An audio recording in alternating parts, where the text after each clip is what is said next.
raw, honest, passionate, inspiring, and a whole lot of fun. Welcome to Passion Warrior TV, where we talk with inspiring people who have gone from mess to success, from surviving to thriving, from tragedy to triumph, and who are now living lives of passion and purpose. I am your host, Dallas Michael Sear, delivering to you real interviews with real people, sharing real life stories and real life wisdom. And our mission here at Passion Warrior TV is to help you ignite your passions, live your purpose, and love your life. Let's go. Like big butt, and I cannot. Oh, what's up, y'all? How y'all doing? Dallas Michael Sear, the host of Passion Warrior TV. So happy to be with you once again. Welcome to episode number 5. And this one I'm going to call, this is my messages from a mountain bike. I went mountain biking the other day, and I had a really, really good time. Even after I completely busted my ass. It was still awesome. So I want to share with you just a few things that I learned from that trip. And really, I want to share with you just the idea of what do you do in your life that may seem mundane, but may have multiple life lessons available for you. Just curious. Give that something to think about. What are you doing on a day-to-day basis where if you really step back from it, took an observer standpoint and gave it some thought, that you going to work, you walking your dog has some other life application, has some other life lesson that you could glean from it? Just curious, because I got quite a bit from just riding a mountain bike, and I'm sure you can apply this whole general idea to your life as well. And in addition to that, though, we're also going to be featuring our special guest for this episode, Justin Faerman, which is just an incredible guy, inspiring guy, good personal friend of mine. Him and I are going to be doing a lot more work coming soon. And so shout out to Justin. You're going to really love this interview, so stay tuned for that. In the meantime, while riding my mountain bike, there's a few things that kind of came up afterwards that I realized were just powerful analogies to take into the rest of my life. Here's one example. Stay focused and present. Like in business, when the going gets tough, it's easy to check out, right? When things become really, really challenging and difficult, it's very easy for us to look for ways out, distractions, things that can kind of pull us from out under the stress. And of course, it's good in order to find things that you can do to settle down, to sharpen the sword, to replenish your energy. But what I'm saying here is you get so focused on something, and then all of a sudden a bump in the road happens, and now you completely lose focus. You completely lose your momentum. And that's so very, very important, both on the bike, because as soon as I lost my focus, I was not able to react in a very clear and powerful way. I instead was trying to look for a way to escape off of this path. I panicked. I made a very bad decision. Had I just remained focused, I probably would have just glided over this terrain like I did the other hour worth of trails, and it would have been a non-issue. And as soon as I lost focus, panicked, looked for a way out, boom, I landed on my back. So I'm just encouraging you that when the going gets tough, if you're creating something, just know that's not the time to check out. It might be the time to truly check in, to really connect with whatever it is you're creating, whatever you're doing. Go deeper, hold the momentum, and push through until you get to the other side. That is definitely a Passion Warrior principle. 2, remain loose and flexible. While we were driving, one of the guys that was with us, a good personal friend of mine, asked a really good question. You know, when we are going through over this rough terrain, is it better to kind of lock up and hold the bike steady, or is it better to kind of remain loose and not lock your elbows? And it's always better to remain loose. You know, sometimes when we are so rigid in our thoughts, our behaviors, our ideals, our opinions, we're really not able to see other opportunities that might be available. And it can be so beneficial to stay flexible in the moment, both in business, in life, and riding a mountain bike. To just stay loose, flexible, it allows you to see opportunities that you wouldn't see otherwise, to stay open, and it allows you to also adjust very quick whenever you may need to, right? To be fluid and flexible in the moment can be very, very powerful versus stuck in your ideals, which may not get you as far. The next thing I learned was I'm a badass. And that's it. I'm a badass. You are too, though. The next thing I learned was get off your ass. So this is funny. You know, it's not very often in my life where I put myself in such circumstances that I could literally die, break a neck. Luckily, that didn't happen, but I did land on my ass. And so it was not only bruising to my body, literally, but it was also bruising to my ego. The great thing is that while lying on my back, as a stranger drives by, screaming to the guys that I was riding with, who had already gone ahead of me, saying, "Hey, you got a man down." So that didn't feel very good.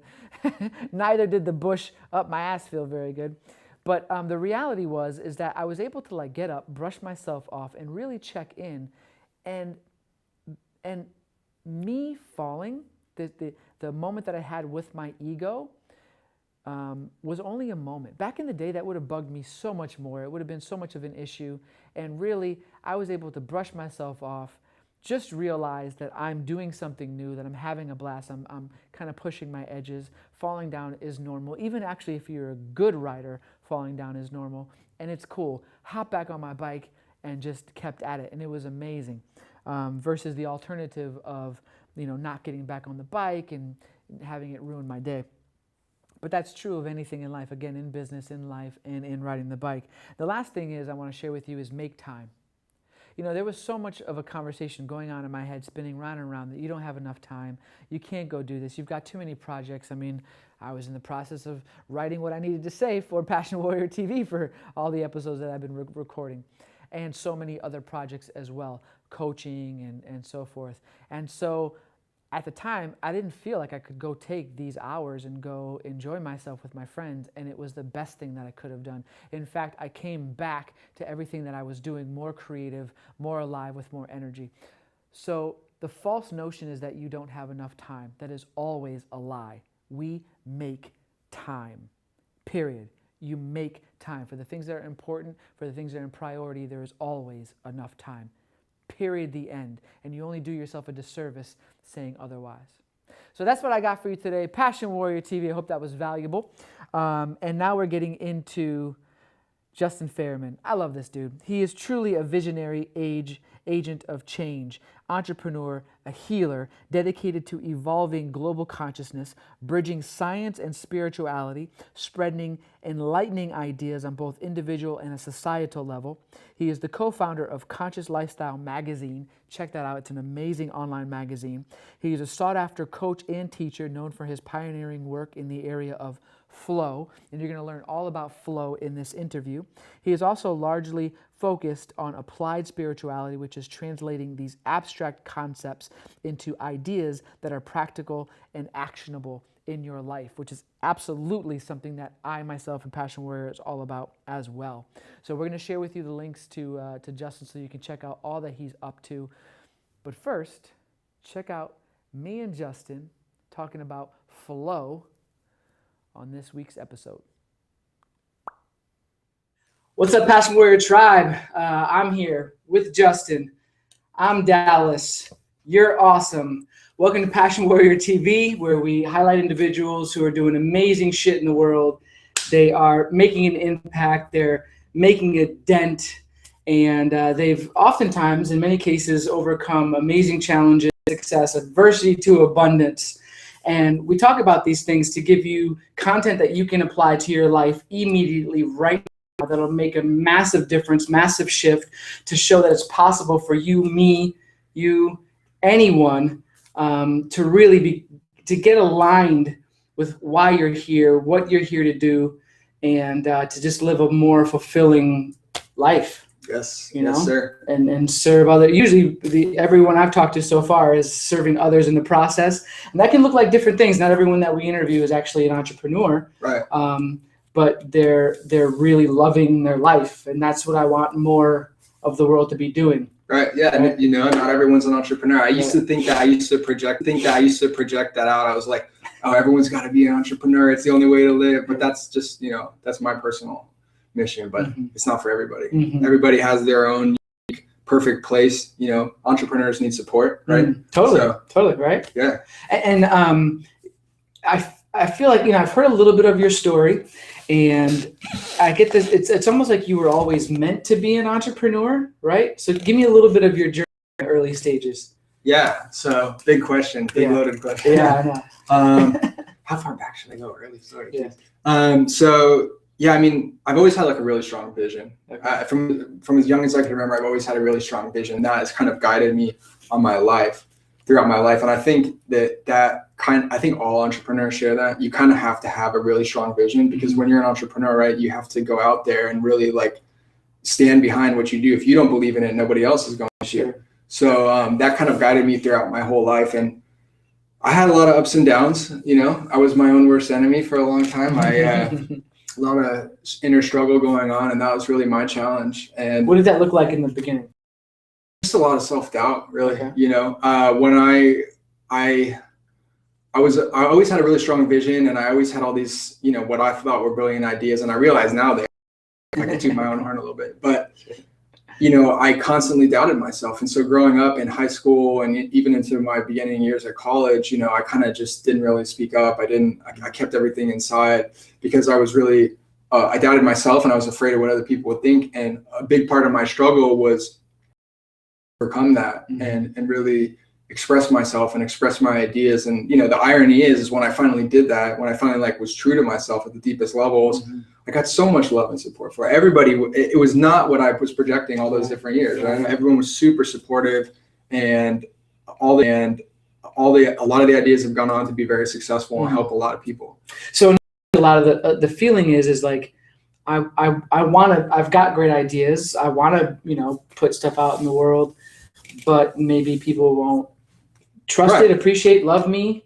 Right, yeah. And then you found some way to push through, and all of a sudden you recognize that people did actually appreciate what you were sharing or saw you in a new light. Exactly. Yeah.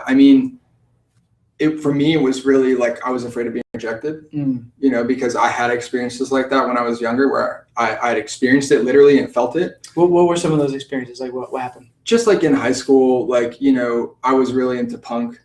I was angry. I was really frustrated because deep down I wanted to see the world heal, and I wanted to see the environment heal, and all these different things. I saw that, and it was really troubling to me. So, but I didn't understand that you have to be the change that you want to see in the world. So the corporations, it's this, it's that. And so I got into this really marginalized anarchist punk phase, and I was really angry and all this stuff, and, Mohawk. And so people judge you for that kind of stuff, And so I experienced a lot of that, which just reinforced, what was going on inside my heart and mind, where I already felt self-doubt. So where you're frustrated with the world around you, right? It puts you in kind of like this anarchy state, right? You want to rebel against what you see as the kind of the ills of society, the things that are holding us back from being able to be happy. They're conditioning us. Is that kind of it? Yeah. And then, but what you're trying to do is rebel against it and be in your own self-expression, which looked a certain way. Right. People then externally are judging you for that look, and probably because of the mood and the attitude that you're projecting because of what you're feeling internally, and that just kept getting repeated back to you. You just kept saying that's exactly it. It's just cycle, right? Is that we're such powerful creators that everything is going to reflect what we do. So I was angry, and I was judging other people outside of me, so they were giving it right back to me, projecting, and then I was into and they were doing like that. And so my journey of healing was to break that cycle and to go within and realize that I was creating everything, do the inner mental and emotional healing work, which gave me the foundation to have. Your friend environment was supportive to that? It was, and it has been, generally speaking. I can't say that, I was born in a really this conservative family that was just no on a lot of things. No, I generally had support. But I think that's an illustration of just how powerful what's going on inside here is, because I had all the support. It didn't matter to me. It didn't matter, because I wasn't ready to do it yet. Got it. Interesting. Yeah. So, were your parents together at the time? They were, yeah. And they were okay with the way that you expressed yourself? Okay. They were busy earning money, Okay. working hard. Yeah. I was alone a lot. I was really independent. So Okay. I kind of did my thing. And, you know, before law enforcement started getting involved, they were pretty hands off. And then, you know, things like, changed oh, a he's little just a bit. kid Yeah, expressing himself. Yeah. Then police get involved. They're like, oh, no, this. Yeah, we got into a little mischief. But Okay. All right.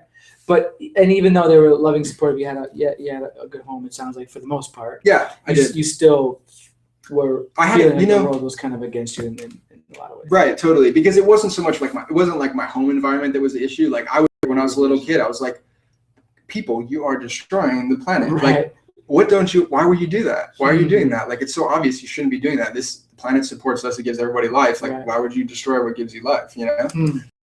Which had that. Oh yeah, I would like cry when I was a little kid and stuff. So what do you think that that everyone has that, yet they're maybe not as aware to it, conscious to it, or do some come into this world, for lack of a better word, and have more of that or better access to it? I mean, like that empathy for like the planet, yeah, society, and because stuff. at a young age, not everyone's having those types of thoughts, you know. I guess that's true. I did certainly like Teenage Mutant Ninja Turtles and video games. You know, there was that part of me too. So I'm not just like this. No, totally. Yeah. But I think that deep down everybody has it.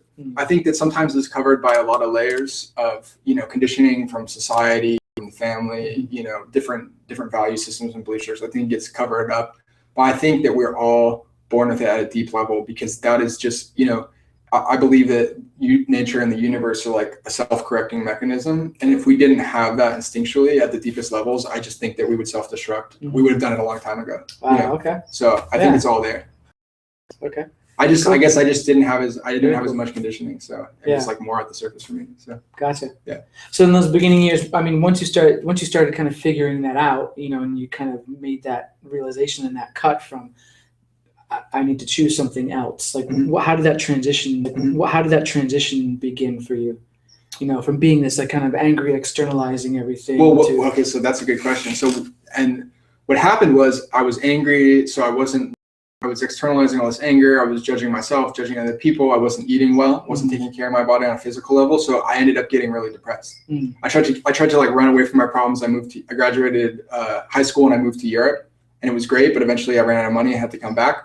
And so I did. All my problems were there waiting. Europe was great. I grew. I had all these great experiences, and everything was waiting for me when I got back. And I was like, I was super depressed. I realized I couldn't run away from everything. It was going to follow me where I went. And I got into drugs, you know, and my life got hairy. It was my dark night of the soul, you know. It was not a good time in my life. But what happened is, once I went down that path and I hit rock bottom, I realized I started looking at different things that I hadn't considered before, like, you know, eating better and taking care of myself and like meditating. And I had all these really synchronous events kind of like this natural conscious way of living in my lap. Like I had maxed out what society was telling me to do, you know, take antidepressants, you know, eat this way, do that, all that shit. And it didn't work for me. It totally made my life worse. So then I was like, now what? And, you know, as things would have it, all this stuff about living consciously and eating healthy and all this stuff fell low. And I went from being more depressed, more sick, more unhappy than I ever had been in my entire life, like borderline suicidal, to literally, if you'd see me, I swear, I tell people I was like floating. I was like, my feet weren't even on the ground, because I was so happy and healthy. In 3 months, I just like started eating raw, organic. 3 months. Yeah. Wow, from like eating McDonald's, like eating raw, organic every day, doing 2 hours of yoga, meditating. And I just had this total transformation. And that shot me, that was about 10 years ago. And that shot me on the path that I am now. Wow. And it was such a profound experience that to have that level of contrast, that I just knew that this was it. And I've just given myself to it fully.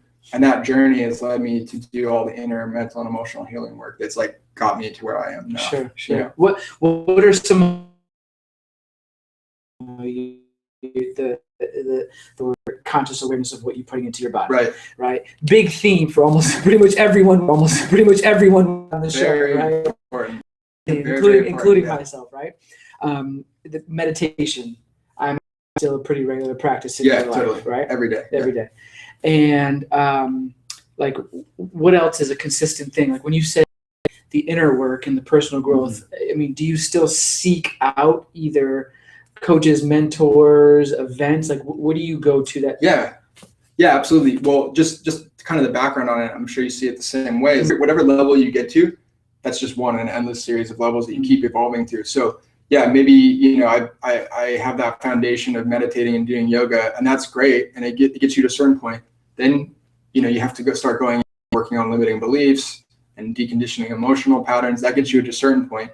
Then you start connecting to your intuition and going to these higher levels of awareness, and it just keeps going, you know? So like, that's when I go to events now, it's not so much just any event. It's like, or if I seek out a mentor or a coach or a healer or something, it's like, who is at the next level ahead of me? That's what I'm looking for. I'm not just looking for any coach, this coach or this mentor or this event or whatever, or whatever book I'm reading. You're more clear about the specific things you need now versus just overall growth. You know, it's like you've improved to a degree where now you see actual, you know, areas or certain things you can work on, where if something shows up in an event or a person, you can clearly know, I need that. Exactly. I need that, you know, because like you have all these different areas of your life. I've got like businesses over here. I've got like coaching skills and mentorship skills over here, you know, health and wellness over here, and like spiritual growth. So like each one of those, I'm at like a different point. And so I'm seeking out different things for each realm, you know? Awesome. So yeah. Yeah, that's great. And that taps into, like you were saying, that those layers, like you get to an intuitive knowing. Right. So what about the work process for you? I mean, what did you start? That you come back, you're on cloud nine, you're doing 2 hours of yoga. Like, how are you feeding yourself? So yeah, totally. So what did you start doing? Gosh, at that point I was still at university, so I was still in school. All right. And so I was. So when you went abroad, it was like like a year abroad or work. Well, I went to London in 2003, and I was there for 6 months. So here the story gets better, because I'm on the dole the whole time, right? I'm going to college. I'm getting loans from the government. You know, I'm working a part-time job. My parents aren't really supporting me. Going into debt the whole time. Then I get out of school, and I'm still in debt, a lot of debt, and I'm realizing like I only have a part-time job that I don't really like that much, you know. That's what kind of launched me into my entrepreneurial journey, because I was like, okay, debt. By the way, debt launches a lot of people into their entrepreneurial journey. Because I read some great books, and I'm like, man, it just doesn't make sense to work a job. My highest value is freedom. I need to do this. So to answer your actual question, you know, the practices that I really have been doing. You know, you do yoga and you do meditation, your body, in order to get you that inner peacefulness, so that you can kind of like assess where you're at. And then it was a lot of just like deep mental and emotional healing work, you know, like going back and looking through my life and clearing out emotional patterns, you know, looking for limiting beliefs, like methodically, and just going through that and healing all those, you know. And that's really been the work that's allowed me to like go on and do what I'm doing now. Awesome. Awesome. Yeah. Awesome. And let's get into that. Like, what are you doing now? So you know, I know about the Conscious Living magazine. Yeah. But what about like your coaching first? Weren't there things prior to that? Yeah, those actually started around the same time. Okay. Yeah. Awesome. So I mean, I'd been mentoring people just kind of because of where I was at, and what people would come to me for advice, and then I decided, okay, like I'm at a point where I feel like I'm ready, and I know and then other people are coming to me asking for this. So I said, okay, I'm going to start coaching. You know, I kind of seen it years earlier as like part of my path. And then I finally got to that point where I just realized one day I'm here, like it's time, you know? So I do flow coaching, and it's really all based around higher spiritual principles. If you want to use that word, you know, I'm not really sure what to say, but flow to me is where everything you want and need to be successful coming to you effortlessly. And I had some really powerful mentors come into my really aware, conscious people that were really successful, doing a lot of good in the world, that just were totally living this way. And I kind of reverse engineered and deconstructed a lot of what they were doing, and then brought in a lot of other things that I'd learned, insights that I just spontaneously had, and kind of decoded how to get in the flow. So there's a system of principles that you could use every time to do that. And I call it applied spirituality, where I take like these kind of etheric spiritual concepts and translate them into really practical terms, so people can actually get results. It's not just like, all right, we'll keep meditating every day until you spontaneously have this insight. It's like, no, you do this and you apply this and you live by this principle and you get that result, like period. So that coaching is based around that. Can you give us a couple of concrete examples? Like what are some of the principles? Yeah. So I can just run through them real quick. Yeah. If you want, we want to dive into more depth, we can. But like, so the 5 flow principles are, first one is follow your highest excitement and inspiration at all times. Okay. So really clear, right? Look for that Right. highest excitement, inspiration in every moment, every decision you make, and choose that decision. Gets you in flow, right? Really clear, not just meditate all day and you'll figure it out. Right. Then the next one is practice radical acceptance in every moment. I know that's something that you're big on too. And it's, so radical acceptance in every moment. The third one is follow your intuition at all times. Okay. And that one I think is pretty clear for most people. Yeah. When you start living by your intuition, you realize it's right every time. So challenging as shit though. I mean, I gotta be honest, man. There's still days now, where it's like you get that intuitive, but your logical brain just says, no, I gotta do. I have to do this step first, or I've got to find some way to make doing that worthwhile. Or you know what I mean? And we try to find some way to justify and work around instead of just trusting and going for whatever that thing is. It's hard to give you like a very concrete example later, but it's like it's still trust, hard to really trust every time. Yeah, it's a muscle. Exactly. You said it beautifully, man. It really is. Good job. It's all about trust. That's it. And like I'd love to say like, I just jumped in, followed my intuition. My life was great. Yeah. But the truth is that it took me, over the course of the last couple of years, I've listened to it more, and then you finally go, okay, this is how I'm living now. 80% or more of the time, I'm trusting my intuition. And it's not, the thing is it's not always linear, right? It's not always like, okay, I trust my intuition and then immediately what I want to have happen happens. Sometimes you trust your intuition and like it takes a few weeks before you get into that flow. Oh, that's huge. So you really have to trust and just, So what I'm hearing is like, I know this is the direction. I can feel or maybe not even see the outcome. I can feel that this is what I need to do. And yet there still may be obstacles, or there still may be a time lapse. I was actually listening to Tony Robbins the other day, and he gave a really good example. And it's like there's a lag, and like this on Earth, there's a lag. Right. Like if you want to lose weight, it's gonna take you a couple of weeks at least to lose a few pounds, And it's the same thing with your intuition and like what you're creating in your life is like there's a lag. It's like a buffer, a 2-week buffer. Not always. Sometimes it happens instantly. Sometimes it takes 2 weeks. But you got to trust that if you get the intuitional feeling, you just stay on that course, and eventually, what's in your highest good is going to come to you every time. That's the cool thing. That's what allows you to like move from fear to trust all the time, because you're just like, all right, just keep following this, just keep doing this. I can let go finally. Wow. So that's excellent. Yeah. Well, because I think a lot of people, they hear us or people talk about follow your intuition, you almost have this assumption that either I'm going to feel good the whole time, and that's not always the case. Sometimes you'll be in the middle of following your intuition and have again, or there might be an obstacle, and that obstacle might be the perfect thing that you need to once you work through it, to even further what your initial vision was. Totally. Right. And so like, I love that you said it's not always linear. Right. Exactly. And that's the perfect thing too, is that when you have effective techniques for like working through beliefs and emotions, every time one comes up, it's actually a blessing, because if it's not in your awareness, that means it's operating subconsciously and controlling. If something comes up, you want to learn how to work through that and heal what's causing it, break the pattern, because that every time it comes up, then it's actually you're growing and your life's going to get better once you work through it. So for it to not come up, if you have stuff that's not coming up all the time and your life's perfect, you're actually just plateauing. So you want to be doing things that are stretching you outside of your comfort zone. Which is the 5th flow principle, which is do the opposite of what you normally do. Because doing that forces you to the edge of your comfort zone, and then all the internal stuff that hasn't been healed comes up, and so you can make rapid spiritual and mental and emotional progress that way. So give them to me again. I got the we kind of went out of order. Yeah, because intuition was 1, radical acceptance was I think that was number 2. Intuition was 3. Yeah, first one. So I'll just run through them real quick. First one is follow your highest excitement, inspiration, in every moment. 2 is practice radical acceptance at all times. 3 is follow your intuition all the time. 4, which we didn't talk about yet, is be open to all possibilities in every moment. And the 5th one is do the opposite of what you normally do. Okay. Yeah. So let's come. I like 4. Yeah.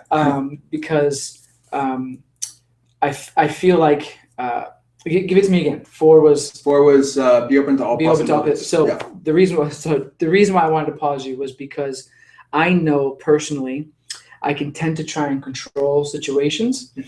If I do have a vision, I want to decide how that plays out, right, and kind of control the path versus be open to all possibilities. Totally. Can you talk to me a little bit about that? Yeah, well, that again. It kind of comes back to intuition on a certain level. Like so I like to describe that one in terms of like a game of chess. Use a chess metaphor, right? Okay. So when you're playing chess, how many moves ahead of time can you see in advance before things get intense? Like maybe 2 at most. Before there's so many different possible combinations of moves that like your rational mind can't process it. So when you're not open to all possibilities, that's how you're living your life. You're saying, well, I have about 4 options. And the truth is you have infinite options when you stop trying to control the situation. Right. Literally anything can come out of left field. I mean, like how many times have you almost missed a car accident by like 1 second, right? Like staying to tie your shoes for an extra, all these micro decisions we make can totally alter the course of our life. And so if we're always trying to control everything, we're missing out on like this literally infinite spectrum of possibilities that's right there. So when you trust and you follow the other principles at the same time, led into situations where you can access, because you're not trying to control everything with your rational mind, when you're using your intuition and following your inspiration, it will naturally lead you to incredible things coming out of left and right field that are just exactly what you need. Yeah. So excellent. Yeah. So awesome. I hope that yeah. Well, then dwelling on the opposite or doing the opposite. Right. So that one is best when combined with one of the other 4 principles, because if you just do the opposite just for, the heck of it, then it doesn't always get you into the flow. But opposite, when it's combined with inspiration or combined with intuition or combined with acceptance, then it's going to take you into the flow, because what that does is we get into patterns in our lives, right? So everybody kind of has like their default pattern inside their comfort zone. Sure. But the flow is like, it doesn't care about your comfort zone. It's like doing whatever it wants all the time. And it's wild. The flow is like your hero's journey, like Joseph Campbell talks about. You're going to go on an adventure when you're living in the flow. And like, that's how it's going to be all the time. Which is scary for some people. It can be. I don't mean to cut you off, but I mean, for some people, they hear that. They hear unlimited possibilities. They hear that you could stop and tie your shoe and make a micro decision that could save your life, but couldn't that also put me in harm's? And it can be overwhelming at first. Yeah. Right? It does require trust. That's one thing that, so there's like a spectrum. Like you can live by the flow principles, 10%, or you can do 100%. And I've seen people, and I've experienced like the whole spectrum. And, when it requires a lot of trust. Yeah. You have to trust the principle. So what I recommend for people is to like start with where you feel comfortable at first, just to like put them into practice and get some results, right? Because if you start doing it, you get wins, you get results immediately. Right. And once you get more and you develop that trust. So because it is a pretty intense way to live. I mean, it's the most fulfilling, awesome, rapid growth, like rapid success way you could possibly live, but it does take a little chutzpah for sure. Yeah. Why I appreciate that. Another reason why I appreciate that is because it is something that you can adopt, and for lack of a better way of saying, you kind of ease your way into it, and experience to get results. Level it up, right? Turn the volume up on that. And when a lot of other principles or processes that are out there, it's either kind of an all or nothing, and that can be really overwhelming or scary for people, and it causes them to freeze and not take any action. Here it sounds like I can start to apply these things, right, and not have to feel like I got to change everything in my life overnight, right? Right, totally. I mean, sometimes it's those gradual changes that we do, or going from fast food. Like I would kind of yo-yo when I did that, because it's such an extreme difference that like you totally lose part of your identity. Just take leaps, like that. You don't have to like climb up the whole mountain. Just like take leaps up the mountain. Yeah. Nice. Okay. And as long as your life's improving, like, it's great. So just how fast you want it to happen, really. Yeah.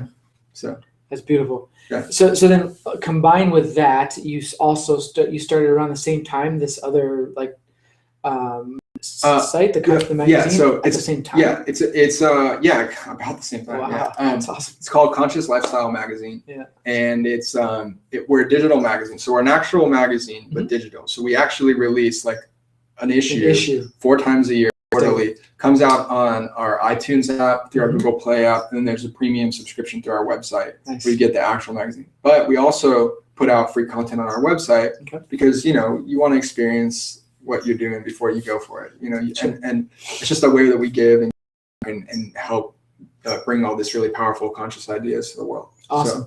So by the way, as we always do, we'll make all this information available for you. We'll put a link to the magazine under the, well, if you listen to the podcast, under the podcast and the video, it'll be available too. But tell me a little bit about some of the content that you share. And I know you were telling me outside some of the people that you've had on, which are pretty influential. They're sharing amazing content. It makes me want to go check it out. So thank you. Yeah. So our guiding principle for the magazine is highest transformative value. Like we're kind of a meritocracy. We judge everything by that standard. So if Deepak Chopra came to us with a really terrible article, we wouldn't publish it. And if some no-name came to us with a really brilliant article, we'd totally publish it. Right. So, we love Deepak. He's awesome. But but just saying. Yeah, so the point is it doesn't matter how famous you are. We judge everything by how much it gives and transforms. And so we have like hidden agenda, which is basically like showing people how powerful they are. Everything is designed to help, first of all, to help you live a healthy, aware, conscious, amazing, totally fulfilling, successful life. That's like the guiding principle. But kind of a roadmap to like mastering yourself and mastering your life, and then also some fun stuff about travel and arts and culture and different things like that. So it's definitely a lifestyle magazine, but the core of it is based around transformation and really like creating your life and taking it to a place where you just love it in every moment. So that's dope. Yeah. So outside of the work that you're doing, and these amazing projects that you're putting out into the world, we always talk to people about like what lights you up, things that you just kind of have to make sure are in your life on a consistent basis that feed all of this other stuff. Totally. Right? Like for me, a passion, what a lot of people think is your passion, like the one thing I'm meant here to do, but following all of my passions and having that drive and fill me up and drive what I'm, what my purpose is. So what are the things I have to do to be nourished? Light you up. Light you up. Yeah.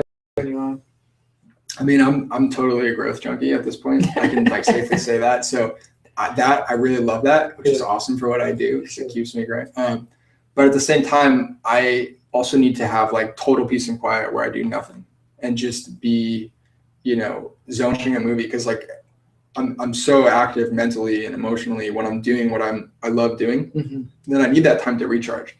So I surf, I do yoga, I just walk around. I like walking. That's a great neighborhood, man. Yes, this is definitely nourishing. Like beach is like 2 minutes away. You can see it from the house. It's pretty cool.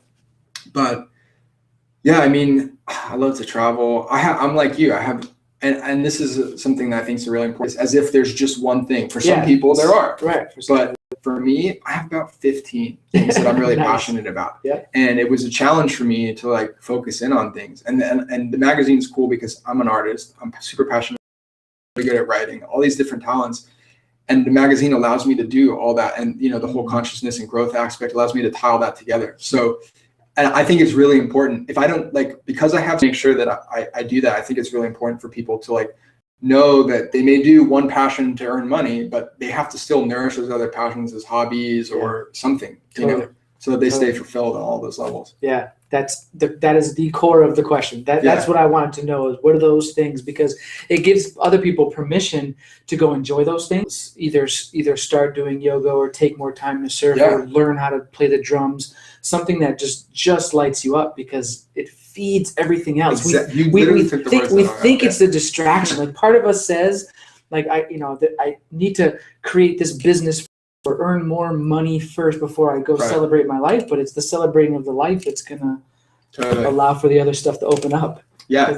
You have to. It's a two-way street for sure. Yeah. And I have if I'm only focused on what I'm doing, your mind, your mind is really hyper focused. And Matt, our friend from Archangel as well, Matt Cook, he's a really brilliant guy and really brilliant coach.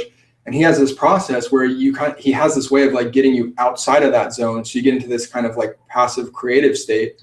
So all the ideas come up. And that's what happens when you do yoga, when you go surfing, when you walk, when you watch a movie or something, all these ideas that can't come out because you're using your mind in a certain way where you're active in your business or whatever your passion is, that allows them to come out. So they're totally essential. Yeah.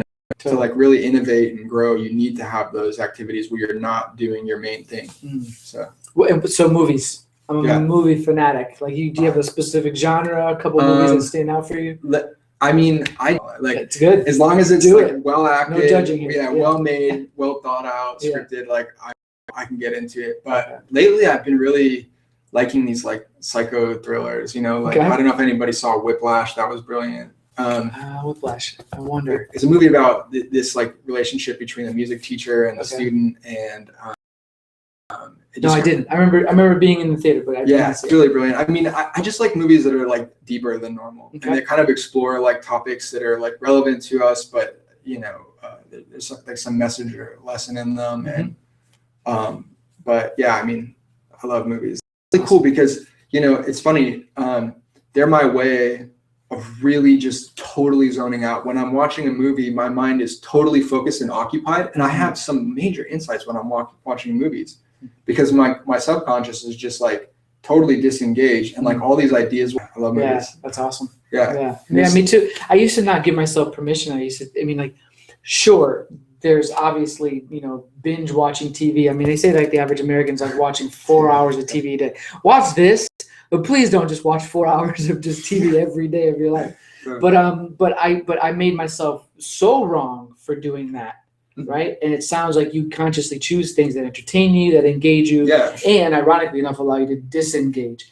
And appreciate that. Yeah, totally. And if you enjoy it. Right. It's just like when you let it get out of balance. I think you need to bring balance to everything. Like if you're watching TV for 3 hours a day, that's a lot. But if you're watching like, you know, one episode a day or something, like a half an hour TV show, and that's like part of the way you cool, love it, you know. For the record, I watch a movie a week. I'm doing my things the other time. You know, that's my balance point is like if I watch more than I don't feel like I'm in my zone. So but you got to find out what that is for you. A day guy, and like that's your sweet spot and you work better, so you know everybody's got their own vibe. I saw this thing from Tim Ferriss. It was an older interview, you could tell because he hadn't come out with 4 Hour Body yet. He was still working on it, like a day in the life, right? And at the end of the day it showed him in his house, and he's like here's how I write my book. He turned on the TV, turned the volume off, put on headphones with music, and was standing while writing his book. That's awesome. Like you would think like that. Like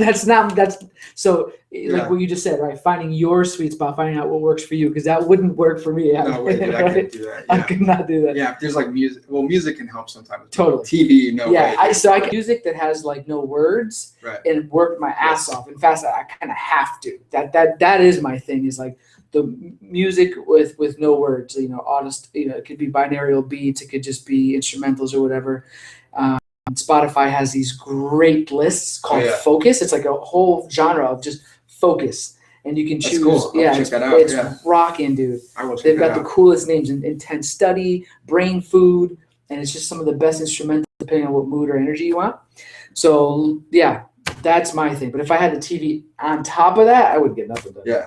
We actually just gave our TV away. We hadn't turned it on in like really? 7 years. So we gave it away for free. Nice. Wow. Now this is different. Much different. Totally. Yeah. So if there's anything that you feel is like your message to the world, man, like, you know, is there anything that you want to close me to know? Yeah, I mean, you're the gift, really. You know, whatever your unique gift is, whatever that is, whether you're an entrepreneur or you're supporting an entrepreneur, or you know you're not an entrepreneur, maybe you're a writer, I don't know. Whatever your unique gift, when you give that to the world, other people are going to benefit, successful. You're going to be fulfilled and happy. So whatever you can do to help you, you know, to help facilitate that process is where you want to be giving most of your time and energy to, because that's just going to totally change your life and make everybody else's life better. Yeah. So yeah, that's it, man. Brother, that's the crux of it. Thank you for giving your gift, bro. Yeah, thank you. I appreciate it so much. You can find us at www.passionwarrior.com or email us at info@passionwarrior.com. You can also follow us on Instagram, passion_warrior, or find us on iTunes and YouTube at Passion Warrior TV.